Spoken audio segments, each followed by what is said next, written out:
Bonjour à toutes et à tous, apprentis hackeuses et apprentis hackers. Aujourd'hui, on va s'intéresser à la machine Chronos, qui est assez classique. Mais du coup, j'ai fait quand même pas mal de machines un peu exotiques, donc là je reviens un peu sur une classique.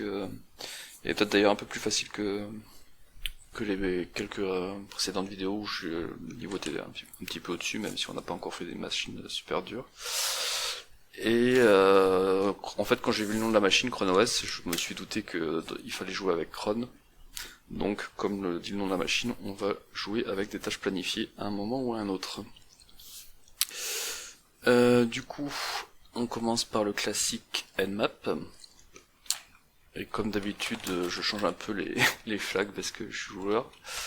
Mais si vous voulez aller voir la vidéo qui parle d'Nmap sur la chaîne d'Axize, n'hésitez pas pour voir un peu les différents flags qu'on utilise. Alors là il me dit Your scan type require root privilege. Ok, pas de problème. Si tu veux être root, je te donne l'accès root avec un sudo.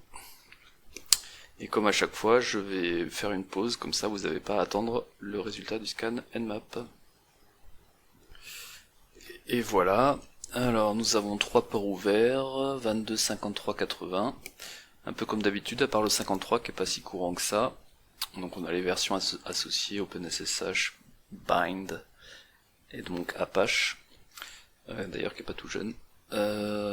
Du coup, on va comme d'habitude commencer par le port 80 puisque c'est souvent là où il y a le plus de choses, comme je l'ai dit dans chaque vidéo à peu près. Donc allons voir le 10.10.13. On tombe sur la page par défaut. Donc potentiellement c'est pas un serveur pour le grand public. Après peut-être que c'est du virtual hosting, c'est-à-dire qu'on peut pas, quand on tape l'IP, ça renvoie pas sur la bonne page derrière parce qu'il y a un reverse proxy, mais que si on met le nom de la machine comme destination, ça peut marcher. Du coup on va essayer ça. Puisque c'est la bonne piste, mais sinon en temps normal j'aurais peut-être lancé un GoBuster en parallèle pour creuser. Donc le plus simple pour faire ça, c'est de modifier le fichier etc host, qui existe aussi sur Windows dans System32, mais sur Linux c'est à la racine. Donc je vais faire un sudo, je vais y aller avec mousepad /etc/host. Perdu puisqu'il manque un S. Voilà. Donc on voit que j'ai déjà modifié pour une précédente machine. Donc nous, la machine c'est la 10.10.10.13. Et comme la syntaxe sur Axebox des machines, nom de machine c'est le nom de la machine .htb pour Axebox, ben on va tester ça. Maintenant que j'ai fait ça, si j'essaie de me connecter sur chronos.htb, ah, c'est mieux. Donc on a effectivement un site web qui est orienté, en tout cas qui est accessible par tout le monde. Il y a des liens vers Laravel, donc on imagine que ça utilise le framework Laravel, un framework PHP qui est assez fréquent quand même. Ça m'est déjà arrivé d'avoir ça dans mes cibles. Ensuite on a une forge. Donc forge c'est souvent pour tout ce qui est DevOps, CI, tout ce qui est intégration en temps continu quoi. En continu pardon. Laravel News. Ah oui d'accord, ça doit être un site officiel de Laravel, Laracast. En gros c'est un gros fan de Laravel, il l'envoie sur tous les sites possibles de Laravel. Très bien. Si on regarde le code source, rien de ouf. Donc bah du coup on n'échappe pas. En temps normal là j'aurais fait un GoBuster, mais comme j'ai un peu la flemme, je vais faire un Nikto pour changer. Nikto-h, on est sur chronos.htb. Et donc si vous souhaitez savoir un peu plus sur Nikto, je crois qu'on en a déjà parlé dans une précédente vidéo. Si on regarde sur Axize, si je tape comme il faut.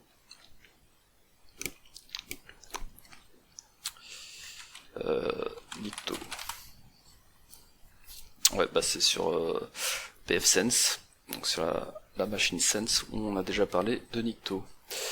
Mais en attendant, pendant que Nikto tourne, ce qu'on peut faire, c'est creuser les autres ports, et notamment creuser le port 53 pour le DNS, comme on a moins l'habitude de le voir. Ah tiens, il y a webconfig qui est présent. Ça, c'est sale. Chronos.htb/webconfig. C'est le webconfig par défaut, je crois. Ok. J'ai pas dit aussi, pour information, petite anecdote, dans les ETC host, c'est un fichier qui est parfois modifié par les malwares pour, genre, ils mettent des sites bancaires et comme ça ils renvoient sur une IP qui n'est pas l'IP officielle du site bancaire, puisque en fait la machine par défaut, je crois que c'est sur, si je dis pas de bêtises, hein, sur Linux c'est sur nsswitch.conf où on définit ça. Par défaut, elle va d'abord regarder dans Files, donc dans ce fichier, pour résoudre un autre. Après, elle va utiliser d'autres services. Du coup, si le malware modifie le fichier etc host, eh ben, il va pas interroger le DNS, le navigateur. Il va, vu que l'entrée existe dans etc host, il va prendre cette entrée-là en premier. Donc c'est un bon moyen aussi pour voir si vous avez pas été victime d'un malware, de surveiller ce fichier etc host. Donc ça c'était pour la petite anecdote. Et donc, comme on l'a vu tout à l'heure, on a le port 53 qui est ouvert, et le port 53, donc le port DNS, une des seules attaques qu'on peut faire dessus, enfin on va dire seule attaque intéressante, autre que du déni de service ou du déni de service distribué, c'est de faire ce qu'on appelle du AXFR, donc du transfert de zone DNS. En gros, donc DNS, c'est pas tout neuf comme protocole, et donc c'est pour résoudre une IP en nom d'hôte ou l'inverse, un nom d'hôte en adresse IP, et si le serveur DNS est mal configuré, on peut se faire passer pour un serveur DNS et récupérer les entrées contenues dans sa configuration, ce qui peut être sympa pour faire de la reconnaissance. Donc on va tester ça pendant que Nikto tourne en parallèle, avec la commande host-l chronos.htb.13 et ça passe. On voit que dans le serveur DNS de Chronos, il a des sous-entrées ns1.chronos.htb, www.chronos.htb et admin. Alors, je vais quand même parler un peu de cette commande host. Je vous avoue, moi d'habitude je le fais avec dig, mais là, sur le write-up, il fait avec host, et comme la commande est simple, je me suis dit pourquoi pas, ça changera. Donc host, c'est comme dig un utilitaire client DNS pour faire des requêtes DNS. Et du coup, -l, c'est pour lister la zone.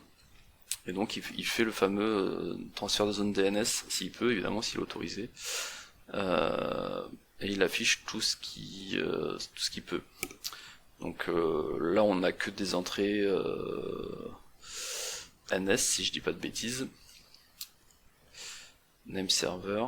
En tout cas il n'y a pas d'entrée de TXT et il n'y a pas non plus de tout ce qui est configuration DNSSEC pour DNS sécurisé.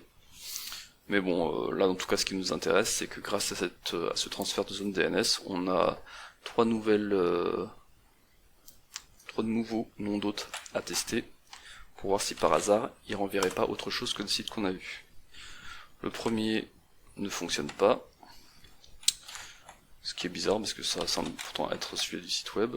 Le second, qui semble être celui du DNS ns.nameserver, ne fonctionne pas non plus. Et le dernier, c'est pas mieux.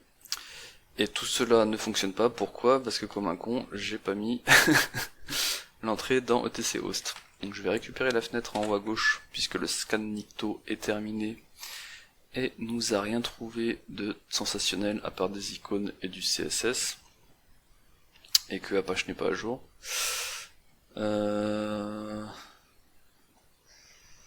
et qu'il y a un token XSRF qui met pas le flag HTTP only.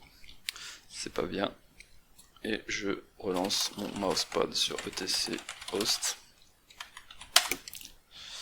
pour ajouter cette autre entrée que j'ai oublié de configurer, et du coup mes tests ils ont servi à rien. Chronos.htb, ns1.chronos.htb, on a dit admin.chronos.htb. Donc je l'ai refait. Ouh, c'est mieux. Donc on a, décidément il aime bien Carbone ADS, on le voyait déjà sur le site avant. On a un formulaire login password. Si je teste admin, ça ne marche pas. Ensuite, je regarde les autres pendant que j'y suis. Il n'y en a pas beaucoup, donc ça vaut le coup. Donc c'est bien ça, www, ça renvoie sur le site par défaut. Et NS1, ça renvoie sur du Apache. La page par défaut aussi. Enfin aussi la page de page par défaut, alors que l'autre c'était la page du site web par défaut qui était déjà accessible ici avec chronos.htb. Parfait, parfait. Donc on a un formulaire. Comme on l'a déjà fait dans des précédentes vidéos, on pourrait s'amuser à faire un brute force pour essayer de deviner le login admin. On peut aussi s'amuser à faire on va le faire d'ailleurs, un petit GoBuster pour voir s'il n'y a pas des pages qui sont accessibles. Alors je crois que GoBuster c'est l'outil que je préfère et que j'ai déjà dû en parler dans une précédente vidéo. Ce serait surprenant que je l'ai pas encore fait avec toutes ces vidéos. Yes, bah disons que sur la même machine. Sense est très lié à cette machine Chronos. Alors c'est parti, on va faire un GoBuster dir-x, on va chercher s'il y a des fichiers txt, backup, ext, php, donc sur http:// le fameux admin, il y a plus de chances d'avoir des choses qui traînent que sur le site public www.chronos.htb.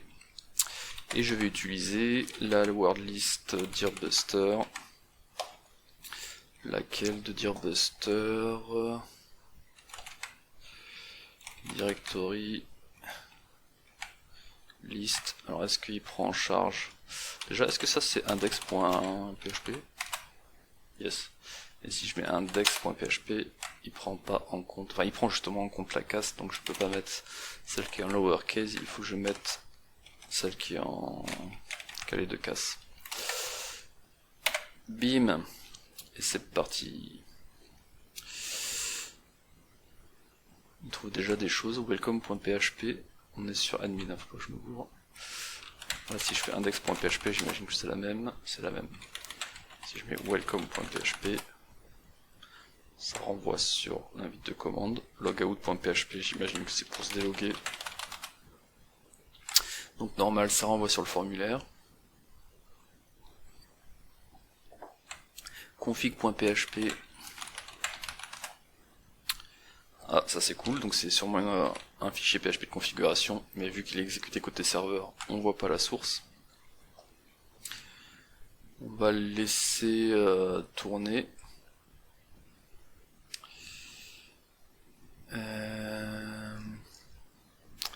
Et qu'est-ce qu'on peut faire en attendant?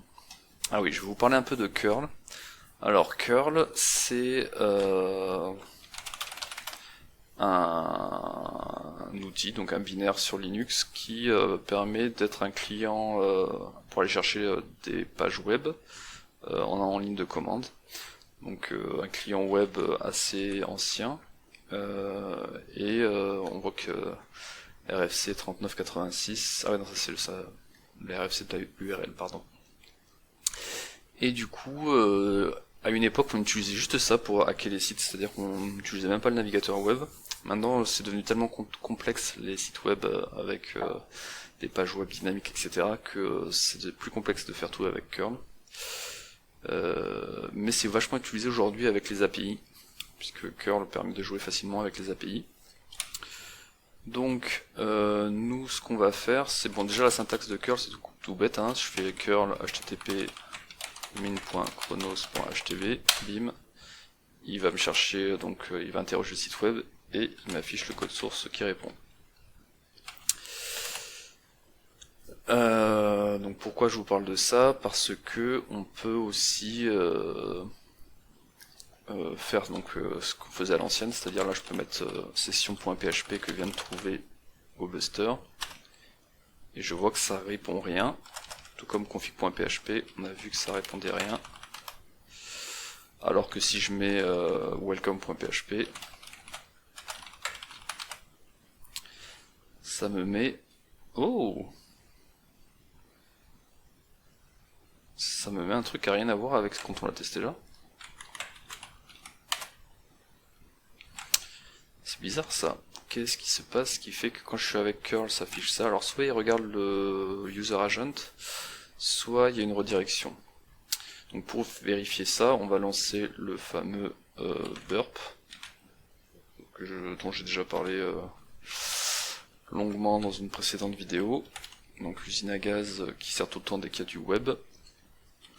Allons le chercher dans outils.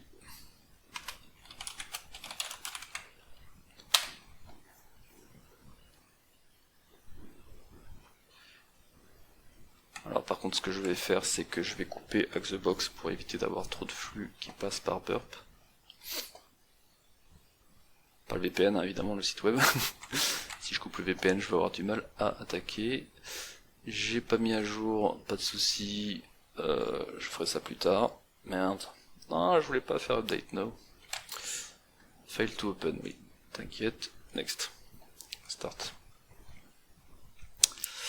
Et du coup, je vais aller configurer Firefox pour passer par burp. Bim, bim, bim. Donc ce qui nous intéressait, c'est... je vais laisser d'ailleurs l'intercept on. C'était la page welcome.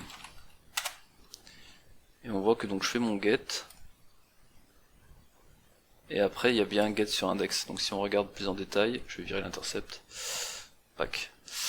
On voit que le welcome répond la fameuse page qu'on voit ici, avec une redirection ensuite vers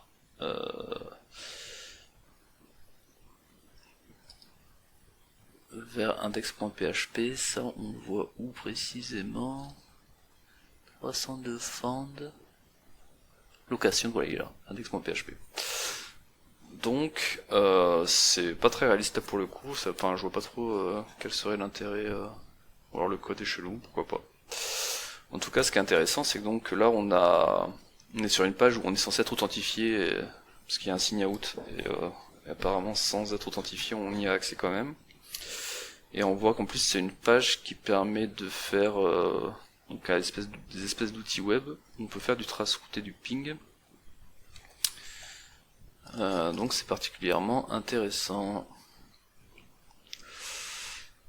Donc comment on peut tester la syntaxe de cette page? On peut essayer de faire...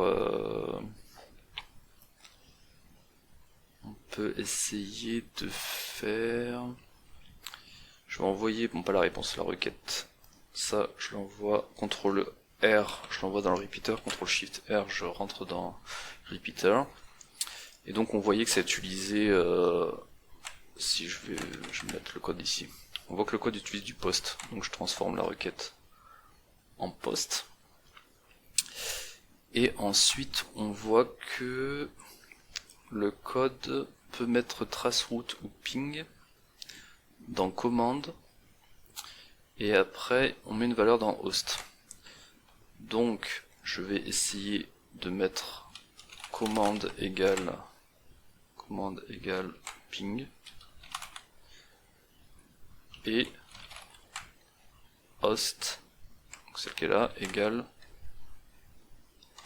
8.8.8.8, et je fais send.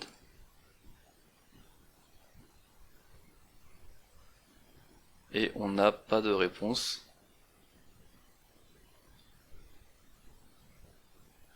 Et le problème c'est que si ça a l'air de fonctionner, du coup ça voudrait dire que le service en face, comme l'indique le code source, exécute un ping vers 888, et du coup il va jamais s'arrêter d'où le waiting, donc c'est bon signe. Alors pour être sûr et certain, on pourrait faire un ping sur nous-mêmes en fait, ce qui impliquerait que comme la valeur est mise en dur, je pense qu'on peut mettre directement dans le requête post notre IP à la place de ça. Et du coup, pour que ce soit plus facile à voir en temps réel, on va utiliser curl. Donc dans un premier temps, je mets un TCP dump sur l'interface ETH, Tune 0, donc sur l'interface du VPN, où je vais écouter tous les flux ICMP. Ça c'est pour voir, évidemment avec sudo, c'est pour voir si le ping passera et que ça touche notre machine. Ensuite, je reprends le curl ici. Donc je vais faire on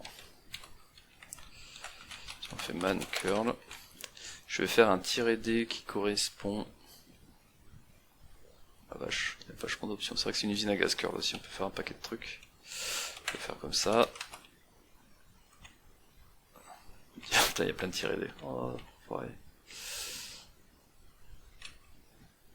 Describe in -d data. Bon bref, je vous laisserai regarder le man, et en gros -d c'est pour la data. Donc la data qu'on a mis ici, on va la mettre sous forme dans la requête quoi, la requête curl.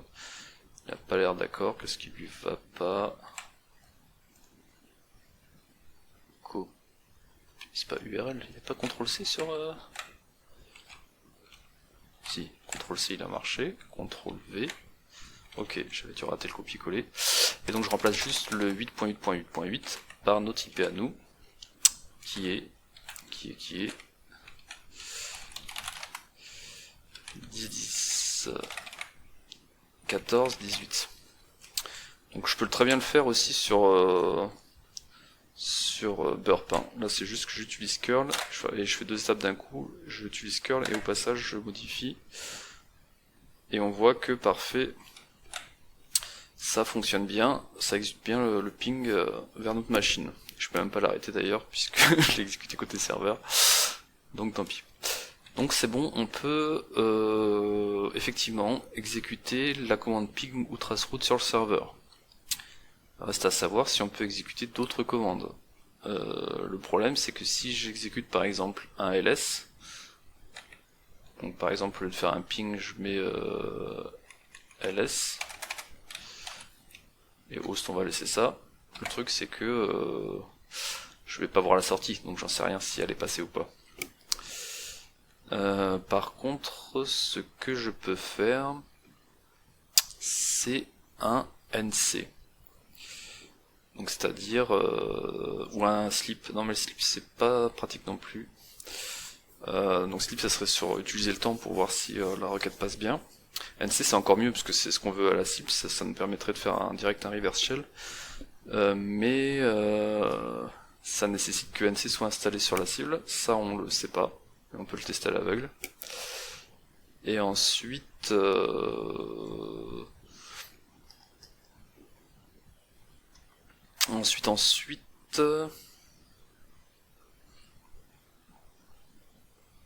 suis en train de réfléchir.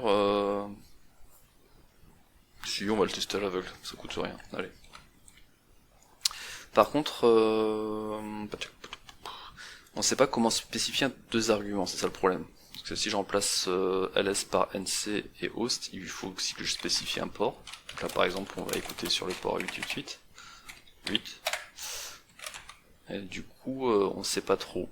Alors ce qu'on peut faire, c'est on va tester de l'injection de commande. Et là je crois qu'on en a jamais fait dans les vidéos jusqu'à présent. On avait une qui ressemblait à ça mais c'était pas vraiment de l'injection, on pouvait remplacer. Là on va vraiment faire de l'injection. Donc l'idée c'est que je laisse par exemple le traceroute et je rajoute un point virgule. Donc là on imagine que le script est mal codé et que derrière ça envoie la commande, enfin l'intégralité de la ligne sur un shell Linux. Donc peut-être que si je fais juste un point virgule et une autre commande derrière qui va être 10, 10, 14, 18, 8, 8, 8, 8. Donc là on imagine que peut-être il va faire un traceroute de ça et que derrière il va injecter ma commande NC sur le port 888 et donc ça devrait se connecter ici. Mais ça dépend de plein de choses là, ça dépend qu'il faut que NC soit installé sur la cible, il faut qu'il n'y ait pas de pare-feu sortant sur la cible qui bloque le flux, et il faut que l'injection commande fonctionne. Et ça marche, on a beaucoup de chance, la machine est facile. Donc c'est cool, on a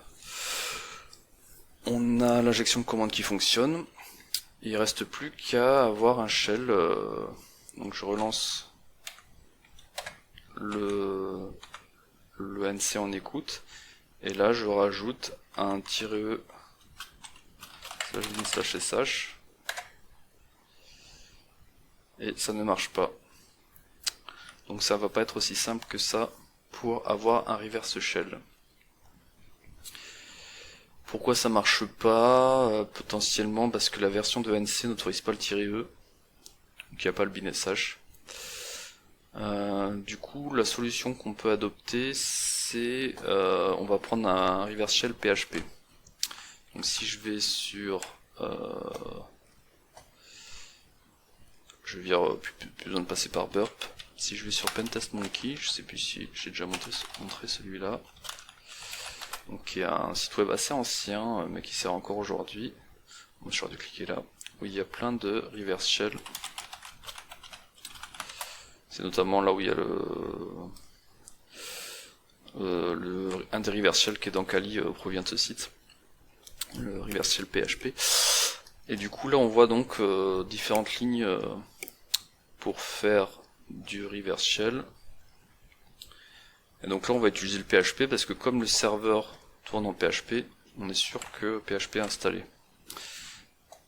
Alors par contre la seule petite modif à faire, c'est qu'il faut encoder en base 64, parce qu'en fait la ligne en poste ici est toujours encodée en base 64.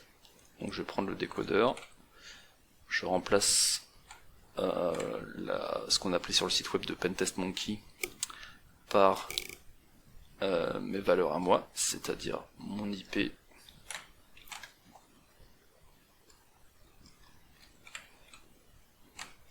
et mon port 8888.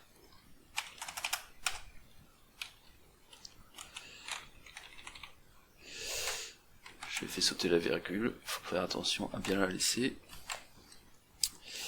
Et on va espérer que ça fonctionne. Donc là je l'encode en URL, ce qui me fait un bordel super long. On peut potentiellement faire un truc plus propre, c'est-à-dire au lieu de le faire là, je le passe dans le repeater ici, je colle la ligne et je fais CTRL U. Donc là la différence c'est qu'il va me faire de l'URL encoding uniquement sur les éléments qui ont besoin d'être encodés en URL. Là dans le décodeur il prend chaque caractère un par un et il encode la totale. Et dans la requête de repeater, il va juste encoder ceux qui ont nécessaire, qui sinon ne passeraient pas en tant qu'argument dans un poste. Voyons voir si ça passe bien. Donc je reprends ma fameuse injection de commande et je remplace le NC par la ligne qu'on vient de créer. Et je suis en train de penser que ça va potentiellement... Si, on verra bien. Allez, je tente. Marche pas. Pourquoi? Il aime pas les plus, j'ai l'impression. Il dit bash machin plus, ça lui plaît pas. Alors une solution à tester rapidement, mais je suis pas sûr de mon coup. Si je vais remplacer les plus, CTRL R, voilà. Les plus, donc ça ça remplace les espaces sur les requêtes post, mais on peut aussi remplacer les espaces par %20, qui est la même chose, c'est juste que le %20 c'est la valeur avec le pourcent quoi, la valeur encodée avec le pourcent. Et si je fais ça, est-ce que c'est mieux?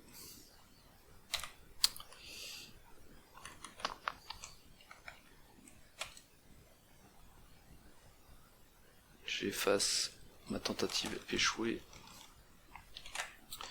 et j'y go avec le plus qui est devenu 1% et ça lui plaît pas plus.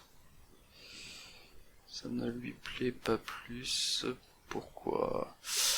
curl-d trace route et host point virgule php pour 120. Ah mais oui, je suis bête. On a du... Là on ouvre le double quote et avant la fin on remet un double quote, donc forcément ça va pas marcher. Donc on va essayer la totale encodée. Ça se trouve j'étais trop médisant, c'était la meilleure solution au final. On verra, je suis pas sûr que ça passe, mais qui ne tente rien n'a rien.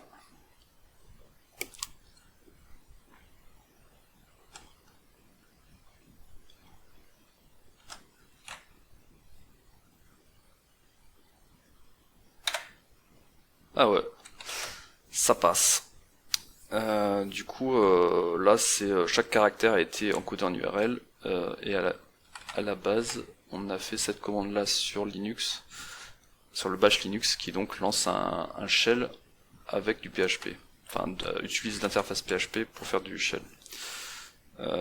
Et donc, voilà, on a utilisé ce reverse shell-là parce qu'on savait qu'il y avait du PHP sur la cible, donc c'était pour moi y aller à l'aveugle.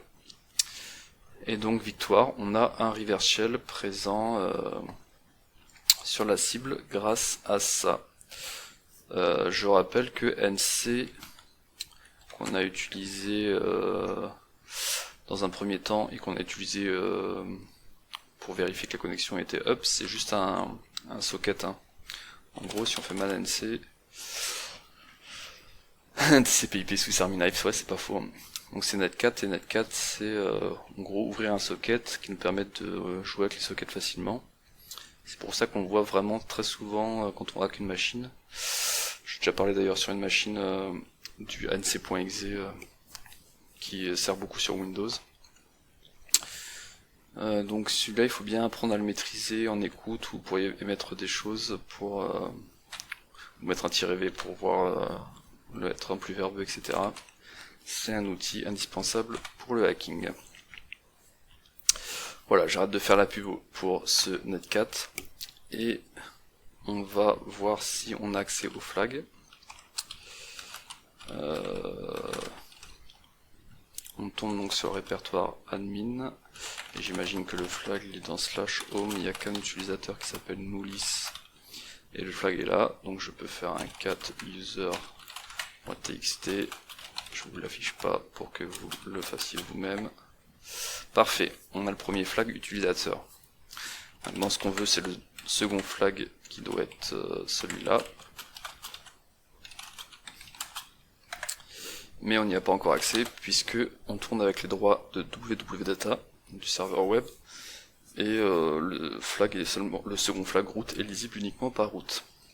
Donc il va falloir devenir root. Et là on se dit, la machine s'appelant Chronos, on se doute bien qu'il va falloir jouer avec Crontab ou en tout cas les crons. Donc allons voir ce qui traîne dans les crons et la Crontab. Donc ça se situe dans ETC, il y a tout ça, un sacré paquet de trucs. On va commencer par regarder cat Crontab.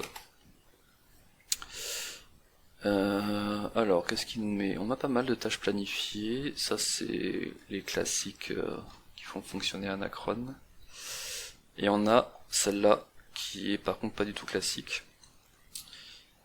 qui donc exécute toutes les minutes et tout le temps, donc 365 jours sur 365, cette commande. Alors ça, c'est réaliste, par contre dans la vraie vie ce sera rarement toutes les minutes, c'est plutôt des tâches planifiées qui sont genre une fois par semaine ou une fois par mois. Du coup il faut pas se louper parce que si vous vous loupez, la prochaine tentative est dans super longtemps. Mais là ils sont sympas, on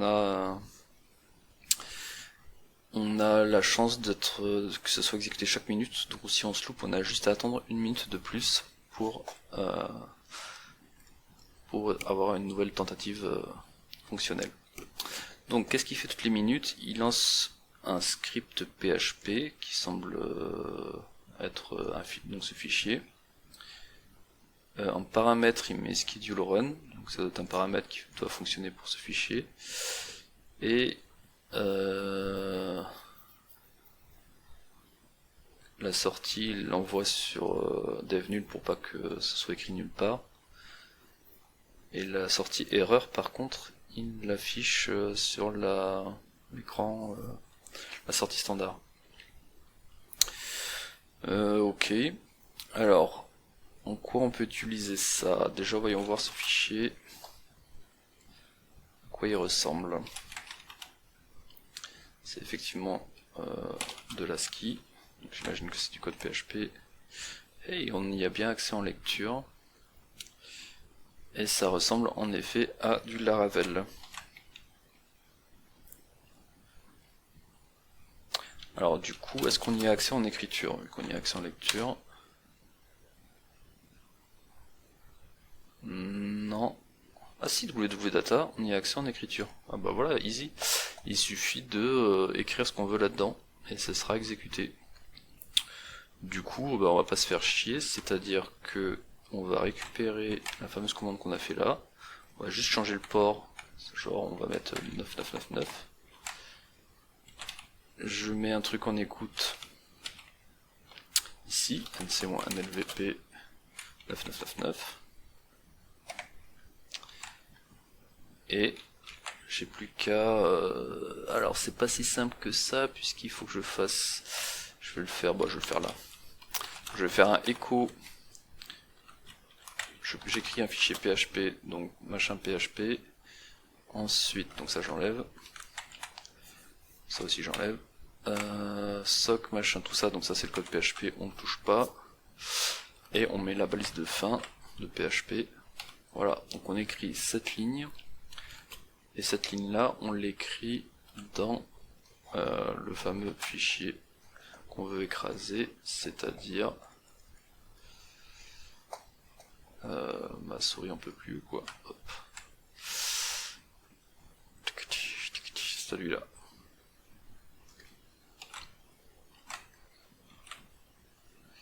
Si je dis pas de bêtises,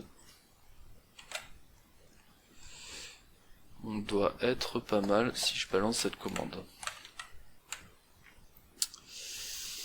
Hop, hop, bim.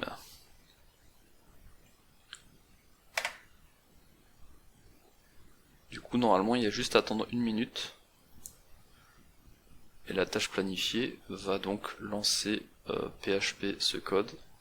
Enfin, PHP ce fichier, et du coup, il va exécuter ce code.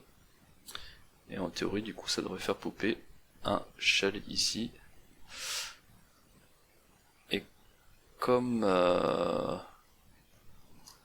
la tâche planifiée est exécutée en route, ça j'ai oublié de vous montrer. Si je remonte un peu, ici on voit que elle est exécutée en route, donc normalement ça devrait exécuter un reverse shell en route. Ça n'a pas l'air de marcher. Vérifions si la modification du fichier a fonctionné. Bim.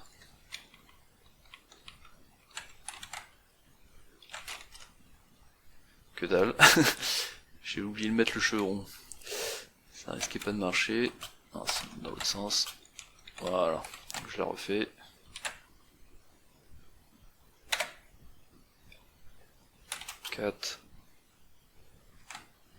Vérifions si j'ai bien écrasé le fichier comme attendu. Voilà. Là le fichier est bien écrasé. Attendons une minute. Donc là il est 17h34 et 47 secondes. Normalement il n'y a que quelques secondes à attendre.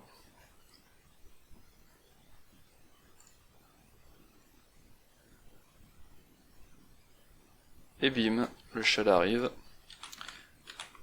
en tant que route. Donc une machine très simple. Du coup, le fait que ce soit du Laravel, ça nous a pas beaucoup aidé. Pourtant, il y a pas mal de failles dédiées sur Laravel, le framework Laravel. Du coup, je vérifie d'abord qu'on a bien accès au flag, tout va bien, c'est parfait. Et bon, je vais regarder vite fait Laravel, ce que ça dit sur Wiki.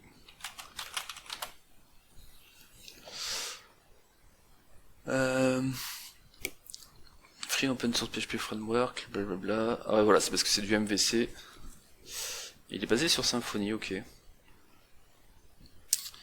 Je pense que c'est ça qui a fait que c'est très présent dans les cibles.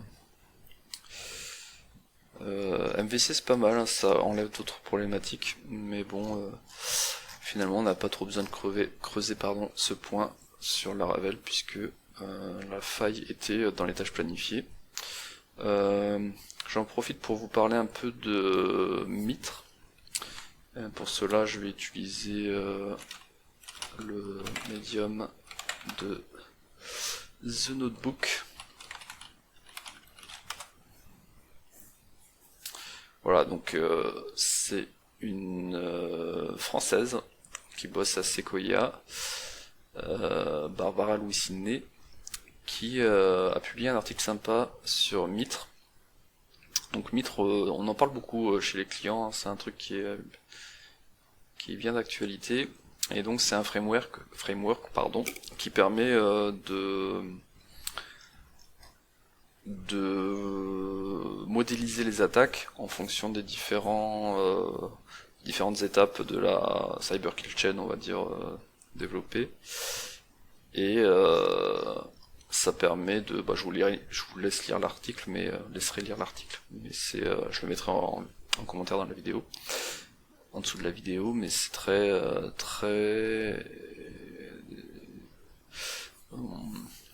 disons que pour les équipes défensives c'est pas mal, puisque ça permet de voir un peu s'il n'y a pas des chemins d'attaque qui n'ont pas été pensés du point de vue défense. Il n'y a pas le lien pour aller dessus, tant pis, je vais le taper. Ah si, c'est bon. Tac. Bon, en fait, moi je veux le lien sur le framework de base, donc j'enlève la suite, j'imagine que c'est ça. Ouais, voilà. Et du coup, si on veut modéliser un peu ce que nous on a fait... Ah ouais, mais elle parlait du bêta. Parce que là, j'ai cliqué sur l'ancien... Et elle, l'intérêt de son article, c'est qu'elle parlait du nouveau. Là encore au stade bêta. Et l'URL, elle est où? Ah voilà, la release, tac. Donc c'est une nouvelle version qui est un peu mieux foutue, puisque maintenant on peut agrandir les différentes étapes. Enfin, genre je clique là, ça met toutes les attaques associées à l'initial access avec un valide de compte.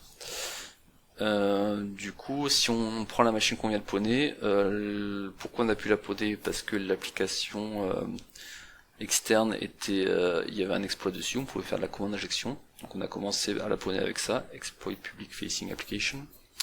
Et ensuite, après notre accès initial, on a fait de l'escalation de privilèges en utilisant les task jobs. Donc si j'agrandis, nous on a utilisé cron. Donc voilà, ça permet de modéliser. Vous voyez, il y a un paquet de choses à vérifier pour détecter les attaques, la persistance, les accès, l'évasion de mécanismes de défense, mouvements latéraux, exfiltration. Voilà, bon, je vous laisserai creuser tout ça. Ça suffira pour aujourd'hui, pour cette machine simple. Il ne me reste plus qu'à vous souhaiter une bonne semaine. N'hésitez pas à laisser des commentaires et à la semaine prochaine pour faire un pas de plus vers le niveau en hacking de Lisbeth Salander.